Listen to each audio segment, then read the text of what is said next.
The government of the United States has gotten one problem off the table, picking up a new House Speaker. However, it has yet to provide a solution to another problem, and that is to avoid another government shutdown. Let's find out the latest updates with Sarah Santos. 3 weeks after Kevin McCarthy was ousted as the then United States House Speaker, Mike Johnson, a representative from the state of Louisiana, was nominated as the successor in a secret ballot vote on the 25th of October 2023. But before this happened, the Senate passed a House bill to delay a government shutdown for the next month and a half beyond the start of the federal budget year. Under the United States Constitution, in Article 1, Section 9, it says no money shall be drawn from the Treasury, but in consequence of appropriations made by law. This means Congress cannot spend money that has not been authorized by law, and the deadline every year for the U.S. government to do so falls on the 1st of October. It can be noted that amid confrontations and calls for lower spending, President Joe Biden is pushing for $106 billion in new spending to aid Israel and Ukraine and beef up enforcement at the U.S.-Mexico border.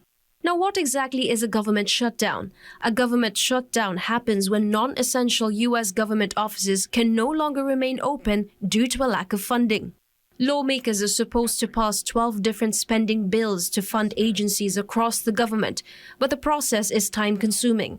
They often resort to passing a temporary extension called a continuing resolution or CR, also known as a stopgap spending bill, to allow the government to keep operating. Recently, the House and Senate averted a government shutdown by approving a temporary funding bill keeping federal agencies open until November 17th. However, if by November 17th, U.S. lawmakers still fail to come to an agreement in producing a new appropriations bill, then the federal government would enter into a stoppage. There are fears that a shutdown this time could last weeks. This can trigger painful economic consequences.